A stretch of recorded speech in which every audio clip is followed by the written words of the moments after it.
You, Elaine. Oh, wow. I thought I had 2 hours, but I will try to get it all put together in 35 or 40 minutes. Got a lot of things to cover today, and one of the nicest things about the Rev C with me is that I was able to have one put in my house about 2.5 years ago when they were doing the prototypes and stuff. So I have had a Rev C in my house and working very well all this time, and just really enjoy not only the comfort but also the economy of it type thing. So sit back, enjoy, take some notes if you need to, some screenshots with your phones. I think that we will be able to send you this presentation once we're done. I hope that we will be able to get through with this presentation because there is a lot to talk about with this Rev City and the product and what it can do and the attributes that it has for us. So again, thank you for joining us today. Hope you guys are safe. This is the Rev C. One of the first things that you will see the differential between our SM, what we would call the B model, is really immediate. That you see the front water connections, everything is in the front and no longer underneath the return air part of this product and stuff. So that's one of the very first things that you see. This particular unit on the right hand side is a vertical. It is an upflow. And if I am looking at the front of the unit where it says Bosch and the return air is on the left-hand side, that would tell me that this is a left-hand return product and stuff. So again, this is a vertical upflow left-hand product. This is separates the Rev C from the Rev B and is all the conversation is. It is about the app that goes along with the HPC board and what is capable of allowing us to do while the unit's running, seeing some real-time values, seeing some graphs that this particular machine has made, finding out when that TXV valve actually failed on us last night. All of those types of things that we can look at not only in a fault situation but also in a real-time situation. We also will be able to set up the machine literally without taking the cover off. So when we're talking about setting up the board, we're talking about all the configurations, the temperatures that we're looking for, the incoming water temperatures, whether it's an open loop or closed loop, all of those types of parameters, basically up to 24 optional customized settings that we can dial into this machine, not only for efficiency, but also comfort. One of the things that my wife said when we went through the first winter is that we had a 90% furnace inside our system. It is a downflow type application, and she asked me if what type of heater did we put in because and I asked her why, and she said the air was so warm coming out, it felt like a natural gas heater. And that is one of the attributes of this machine, in that you can literally dial this airflow down summertime, wintertime to get some great BTUs out of the machine. So when we're talking about this particular machine, we're looking at the vertical, the VT, and we're looking at the HZ, I'm sorry. So SMO 24, the 2-ton all the way up to the 6-ton on both of these units. When you're ordering these units, you're going to specify the ductwork, where the discharge, what we would call the supply, is going to come out of. You're going to specify the left-hand or right-hand return. They are no longer field convertible from left to right. You're going to specify those. You'll see some other things that are brand new to this machine. No longer do we put in the heat strips with this particular machine at the factory. You're going to field install those. And of course, you'll always have to tell us what type of heat exchanger material, whether it's copper or Cooper nickel style application that you're looking for with the heat exchanger type thing. So again, a little bit with the model numbers and the widths and depths and heights. Notice that the counterflow situation is gone.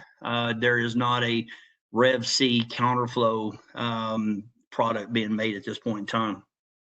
With the Heat exchange, again, they're all wrapped, ready for you to put in those applications where we might have some colder water going through and condensation issues and all that kind of thing. It is a type of a application that we've got a fluid, water fluid going through. Some might be an antifreeze or a freeze protection material going through. And then, of course, we've got the refrigerant lines that also are around and inside that coax. So when we're looking at this, we are going to make sure that when we order these coaxes, we're going to order the C as a copper. Most of the time that C would represent that we are in a closed loop type application. We're going to use that solution over and over and over and over.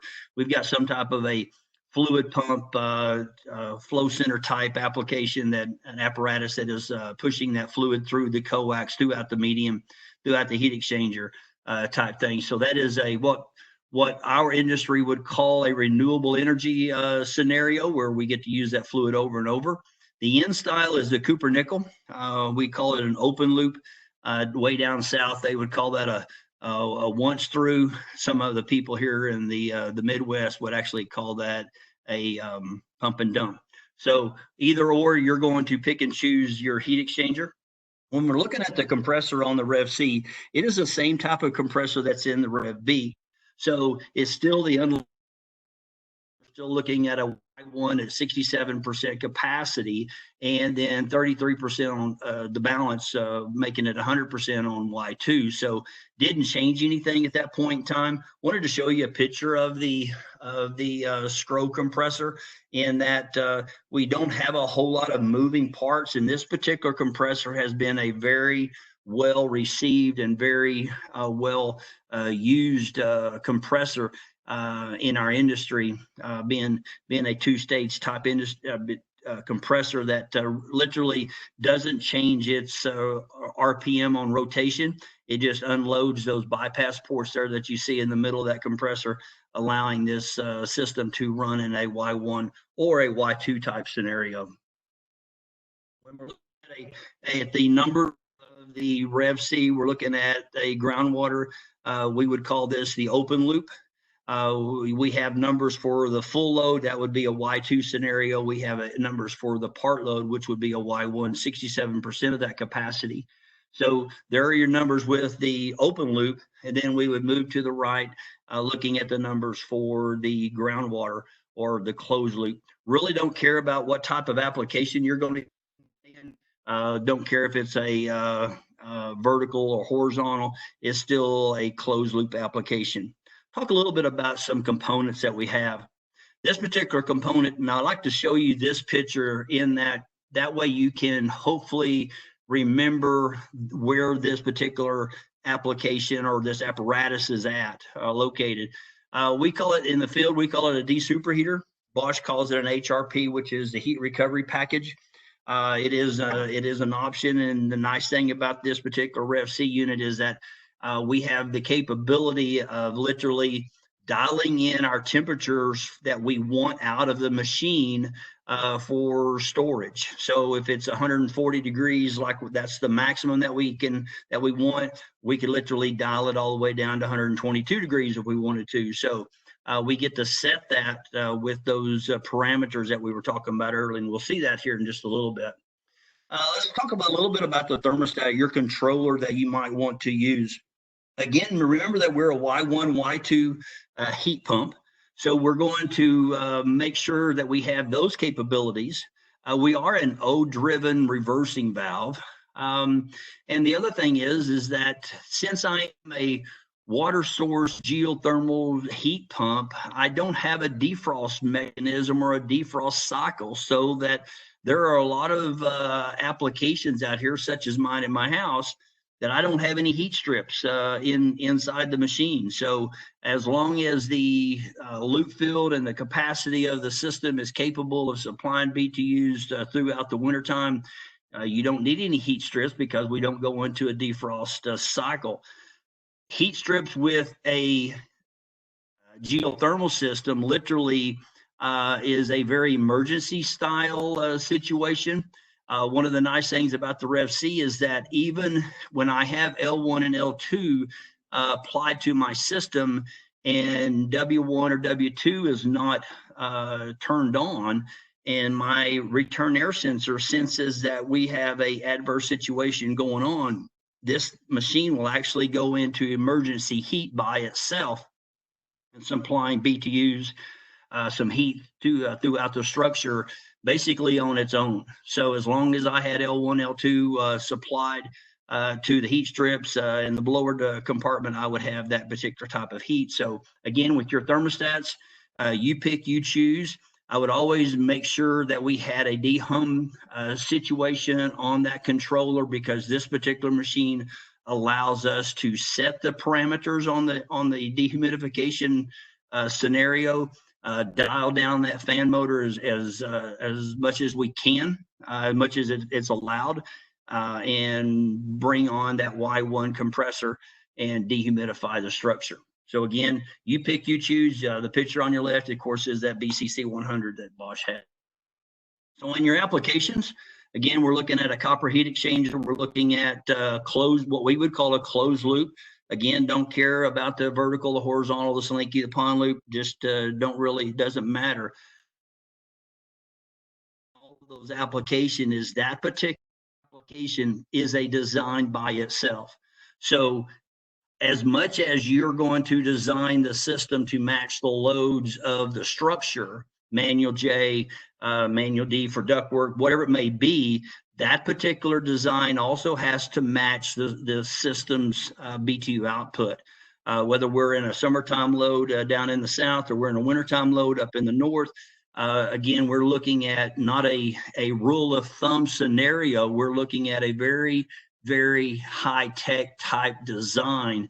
You sure don't want to have to dig up one of these heat exchangers and make it longer, stretch it out, because the design was not correct. So on the left-hand side, you see now we've got some pump stations. We've got some, what we would call in our industry, we have some pump packages, whether they are a pressurized pump package or whether they are a flow center that is an NP, which is a non-pressurized flow center. Either one of those is going to work with my machine. The thing about those flow centers is that it is almost taste great, less filling type scenario, in that some people do not like the non-pressurized, some people don't like the pressurized. But here's the thing. Each one of them are going to need to have the capability of flowing through my system throughout the heat exchanger 3 GPM per ton. That is the best scenario. Could we have 4? You bet.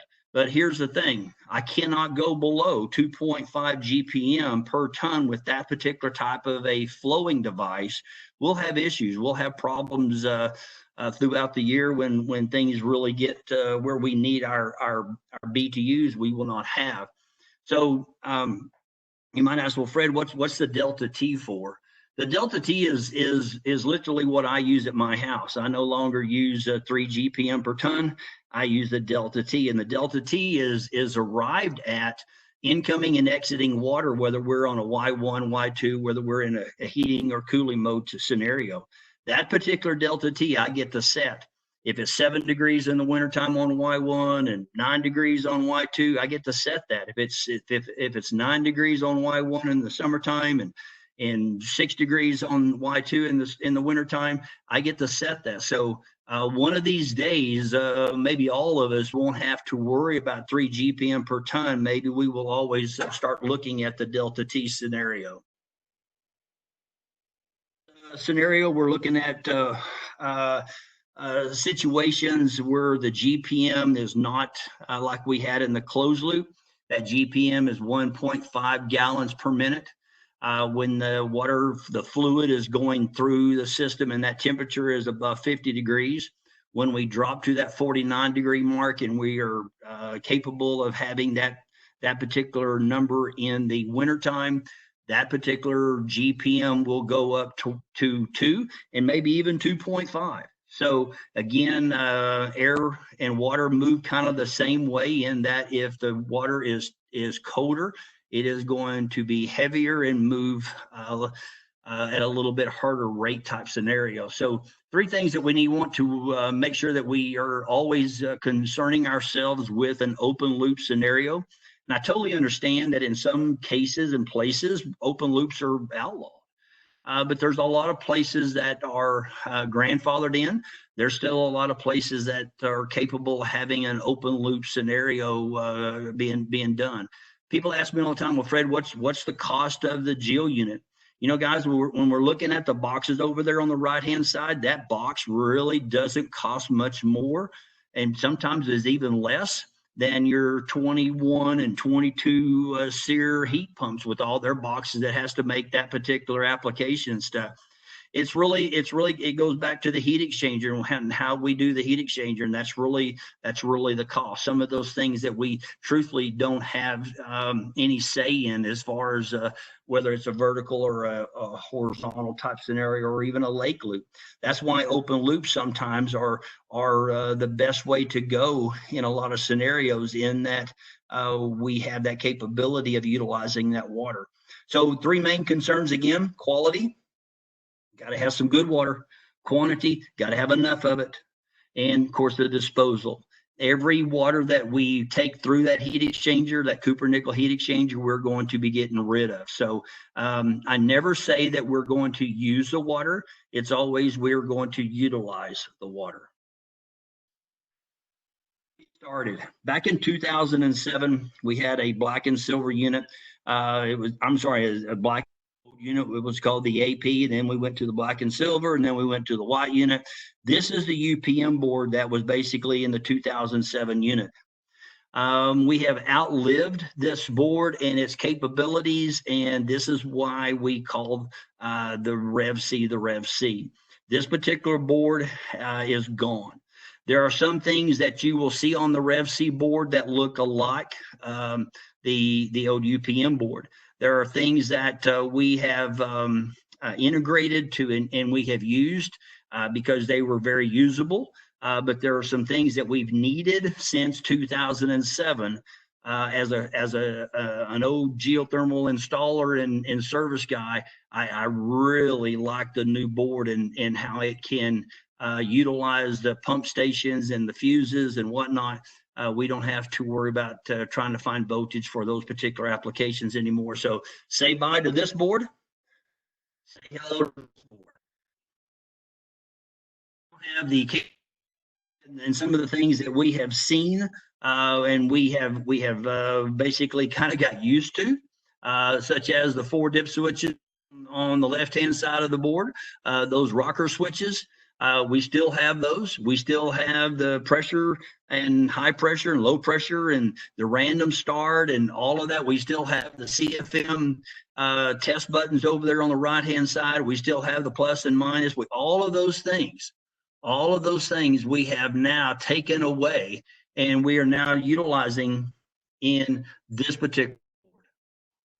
This particular board, now we have one fuse up on the left-hand fuse. If something happens on the side and we're going to basically short circuit something, we're now having a 3-amp fuse up on the left-hand side to protect this board from that particular type of problem. We have a clock. We have a timer built inside. We have a little bitty what we call a watch fuse. Watch battery that is there that is capable of keeping the programs if we lose power for a long period of time. We still have that standard thermostat connections that we've all been used to, the acquisition plug for the data, the heat auxiliary control, all of those things that we've seen and seen in the past and gotten used to, we have there. But up on the top left on right hand side, you'll see those black boxes right here. Those are my brand new 5 small amp fuses for my L1 and L2 for the controller, the pump stations now for L1 and L2 for them. So we no longer have to tie onto the contactor. We get to tie into this board and we get to supply that voltage basically in a truly a legal scenario that the electrician inspectors are going to We basically have 8 thermistors that we're looking at different scenarios and different configurations upon the RevC unit. They are all different colored Molex plugs, which are very easy to locate unless you're colorblind. But we can see that we have the freeze coax, we have the freeze evaporator, we have the entering water, we have the leaving water temperature protecting thermistors here. And then we also now have the RAT and the DAT. The RAT is the return air sensor. The DAT is the discharge. So the supplier temperature, that's the green one. The return air temperature, that's the yellow one. Well, what do they do for us, Fred? Well, they're going to be capable of looking what we're doing with the system.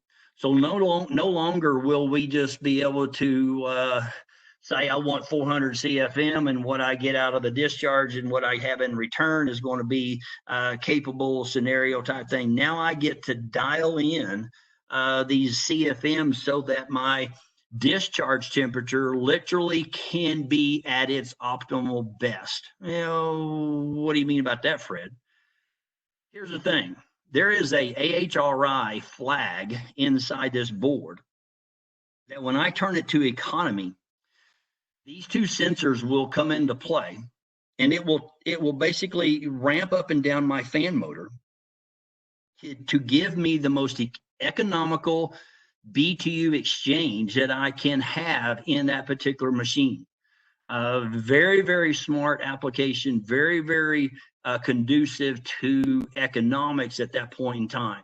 So domestic water down there is the blue one. That is my HRP. That's that de-superheater thermistor that I'm going to be able to see what the temperature of that particular water coming out of that machine is located at. And again, I get to dial that particular number in also. So here's how we work. One of the first things that you're going to notice on the machine is no longer is the LCD screen on the front of the panel looking at you, giving you whether we're on or whether we're in a fault situation or whether what kind of mode we're in. It basically gives you a barcode, and that's about it. So what I'm going to be able to do with my my laptop or my tablet, I am going to be able to Bluetooth interface my machine through this module, and all I have to do is to start the process is have that service tool downloaded to my tablet, basically be in a Wi-Fi type situation, push this button with L1 and L2 applied to the machine. The Wi-Fi will be enabled at that point in time, and my machine will contact through the Wi-Fi, through the Bluetooth, to my tablet, and the controller at that point in time will be able to be seen, and I will be able to look at the configuration. I'll be able to look at the fault storage, these things through these sensors that are located on the machine. So back to this particular, one of the first things that we even with a Rev B product is what kind of application are you putting this on? Are we putting an open loop? Are we putting this in a closed loop application? Because we have to know. We have to set this freeze protection, this coax, we have to set it up properly. It is going to come out of the factory there in Fort Lauderdale. It is going to come to set up for an open loop application. That way, when you get it, you're putting it into a closed loop application, you're going to have to take the tool, you're going to program this particular machine, or it's not going to work very long in the wintertime. It'll work fairly well in the summertime without you configuring that, but when you start and really want some BTUs moved in the wintertime, it will lock out on you very quickly. So that particular application is a setup necessity.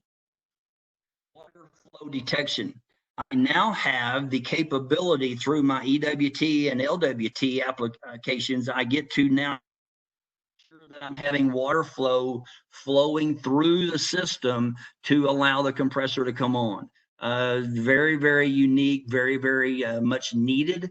I think this is going to be one of the characteristics of saving compressors, in that they're just out there running and there's no water flowing through them, and all of a sudden we got, of course, high head pressure switch situations and things like that. So again, very much needed at that point in time. So on the water temperature, still looking at capability of 50 to 15 degrees. We're capable having that particular lockout if we have some type of an issue and we've got 34-degree water coming through this machine and it's not set up properly. We will trip out and lock the compressor down and not being able to work. Back to that DAT and RAT, that discharge air temperature and the return air temperature, those sensors. Upon installation of the return air sensor, I got to really make sure that we don't put any type of a binding screw or anything like that involved when we're putting the plenum on scenario. That was one of the things that kind of came up with that particular sensor there. They're very tightly on the product, on the box, but just need to make sure that they're located in the right area so that we're actually sensing air and not necessarily just sensing a cabinet temperature. So when we're looking at the water that is for our potable water, that HRP scenario, we have on our compressor refrigerant line, we have a thermistor there that is looking at the discharge temperature of this refrigerant. And as long as my refrigerant is capable of heating some fluid, this application, this device is going to be capable of moving BTUs. If my refrigerant temperature is low and it's not capable of doing that, of course, it will not be on and operated. Again, there is my Wi-Fi. That is my interface. Walk up to the machine, push the button, and starts the process. The one of the neatest things about this is it will automatically download model number, serial number. You don't have to do that scenario. It will plug that in for you. Pretty nice. So, configurable functions of the tablet of the HPT is the one I get to set the cooling per ton. I get to set the CFM. I get to set the heating CFM. One of the things that we noticed real quickly on my machine is that I could actually dial my heating CFM down past and below 400. The reason that I could do that is my machine was set up with no electric heat strips. If I am setting the system up with heat strips, you will not be able to go below the 400 when you're setting it up in the heating CFM. Again, dehum CFM and the reduction, I am looking at just dropping that fan motor down to allow my coil to what we would call get colder so that I have that particular dehum application. When I'm running the fan on just a fan on what we would call a recirculating type scenario, taking basically 50% of the nominal tonnage that I chose at number one. So whatever that cooling CFM was, when I turn the fan on recirculating, we're going to be looking at a 50% reduction at that point in time. At any time, Y1 or Y2 would be initiated, whether we are in a heating or cooling scenario, that particular fan speed is lost, and we go to whatever we have chose about cooling and heating. Downstaging, we're nothing more than the capability of taking a Y1, Y2 scenario and looking at a smart application, what may be called a smart recovery situation. If I'm in a Y1 situation and I have chose a downstaging sequence, I literally cannot utilize Y2, but keep that Y1 energized and satisfy the thermostat. If I choose the latching scenario, then I am going to stay latched into Y2 until I satisfy that thermostat. So again, it's all about economics. It's all about comforts. It's all about having the capability of me manipulating this system to match my customers' desires from day one. Again, the HRP set point, we talked about that.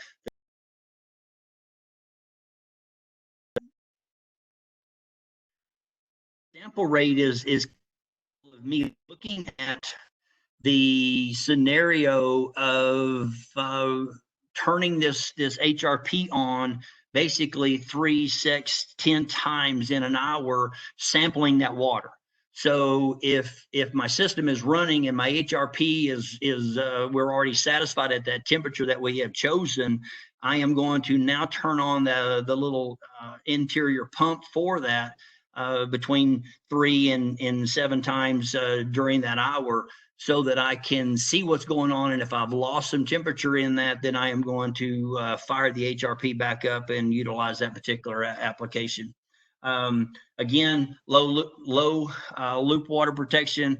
We talked a little bit about that. We have the capability of watching and verifying that water temperature, making sure that we don't get out of bounds with the numbers and damage the machine. The lockout reset and the number of lockouts is the same type scenario that we've had in the Rev B. So I get to pick whether it's 4 or 2. I get to pick how I get to reset this, whether it's a hard reset, what we would call an R reset, somebody turning off the power, turning the power back on, resetting the transformer R. Or if it's a Y scenario reset, somebody going to the controller, running it to off, running it back up, basically killing the Y circuit and then bringing the Y circuit back on. So again, you pick and you choose those types of scenarios. I get to look at a loop pump compressor delay. One of the nicest things about this machine was, and it's something that I thought we needed for a long period of time, was those fuses. The other thing that is nice about that particular application is that when my system comes to a Y call, I get a Y call from a controller, my system wants to come on, the first thing that comes on the Rev C is my pump controls. Being a closed loop application, I get to pick and choose how long of a delay my compressor is during this basically what we would call maybe a purging time, a pre-purge time with the fluid running through the coax. So no longer will my compressor come on at the same time that my pump packages come on. And I personally think that's a really big advantage at that point in time, saving a lot of compressors. This is the big picture would look like on my controller. I get to look at the CFM. I get to pick and choose at this point in time. I get to look at the new values. I get to save these. I get to, if I wanted to go back to factory set, I could push factory and it would all go back to the factory default. I get to look at there's the the low loop control set point, number of lockouts. There's that 3 or 2 that we talked about. There's that compressor delay, whether it's a 30-second type scenario. So again, I get to pick and choose and literally dial in this particular machine based on its application and its needs.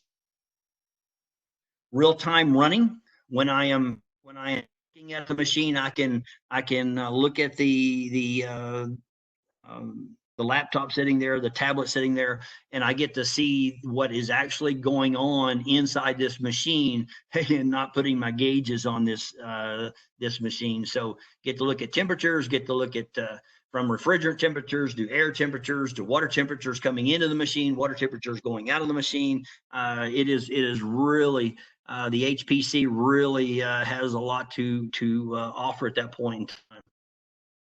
All of the sensors we talked about.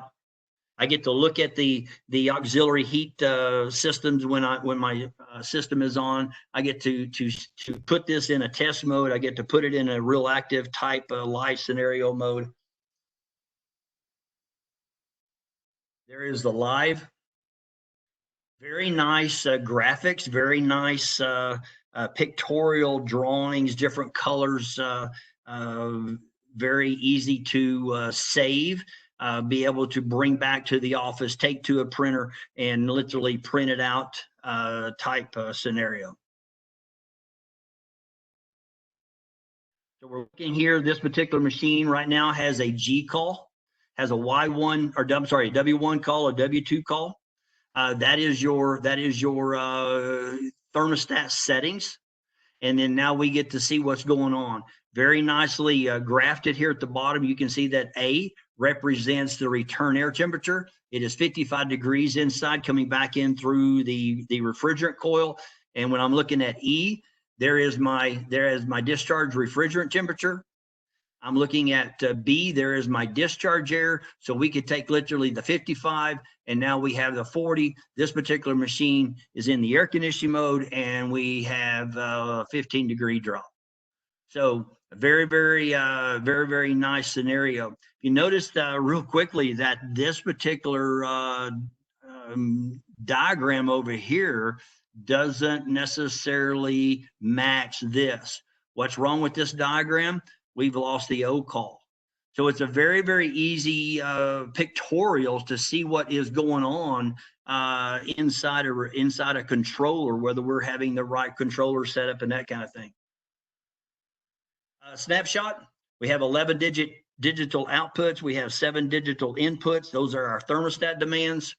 We have 6 safeties, your head pressure, your low pressure, your condensation switch. You've got all of those things that we have been seeing in the Rev B moved over to the Rev C. And then we also added these 8 analog thermistors that now we can have some real time, and there's our graphs, real time looking at pictures.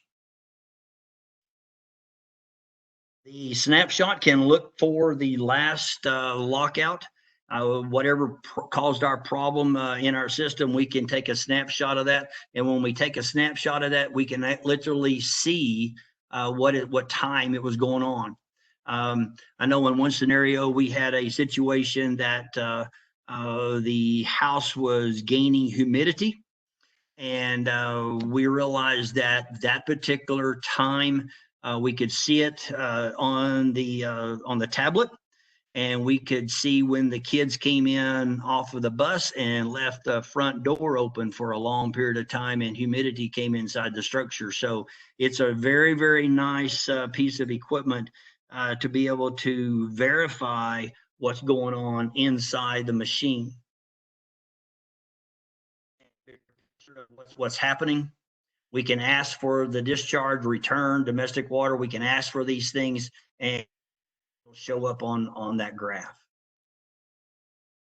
So a little review about the machine versus what we used to have. So in the red are some things that are no longer available for us. We do not have the counterflow anymore. We do not have a bottom flow. That's the counterflow. We don't have a straight through on the horizontal anymore. All of our water connections are in the front. You're going to have to order right or left hand return air configurations. When we get into the electric heat, we're going to still have these available, but they're now going to be only field installed. Okay, only field installed.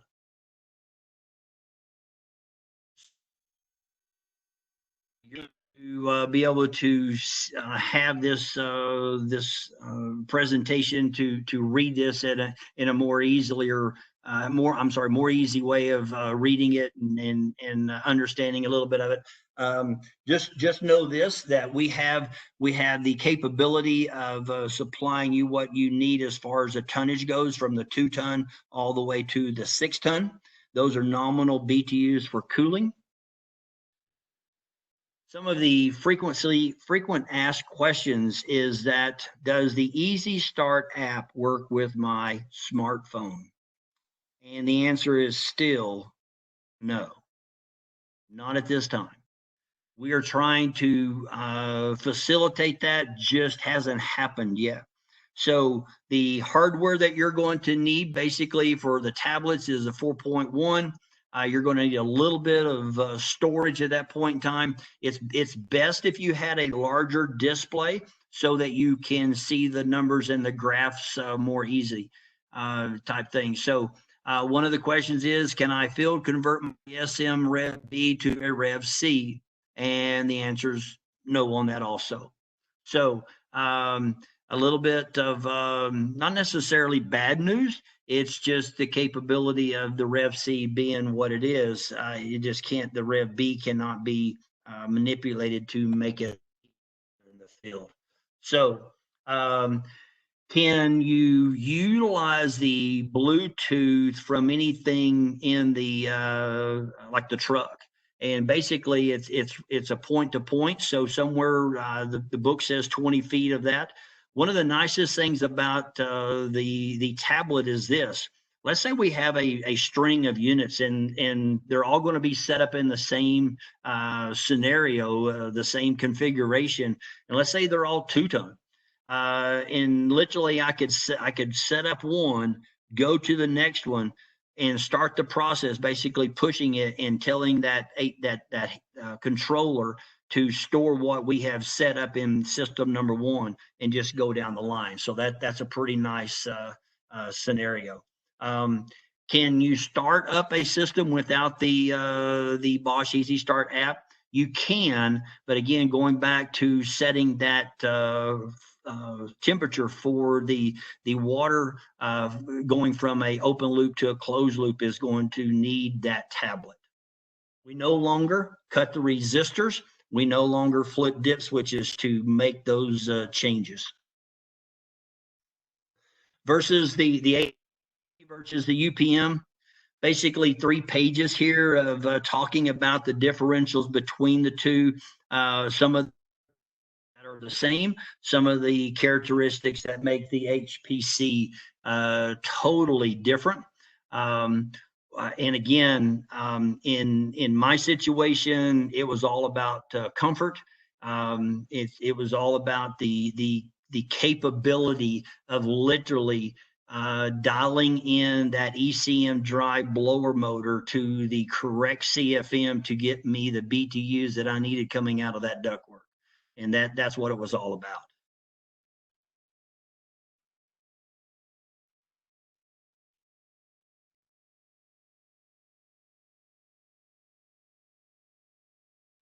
One of the things about the model number and the serial number, I told you all ago that it up and basically formats for you. When we are changing a board scenario, your board is going to have a new model number to it. So at that point in time, we're going to make sure that we follow the directions very carefully upon changing out a board, because one board will have a different number to it than the old board.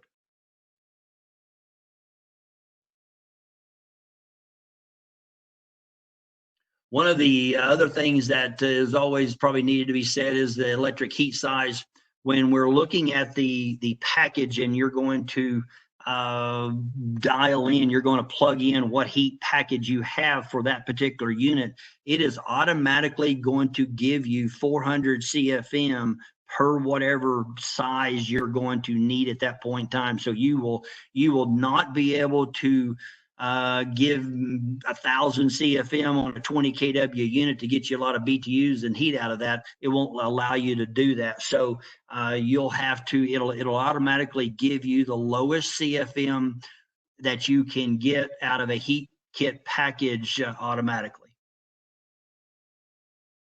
The geothermal federal tax incentives that are still going on, no longer 30%.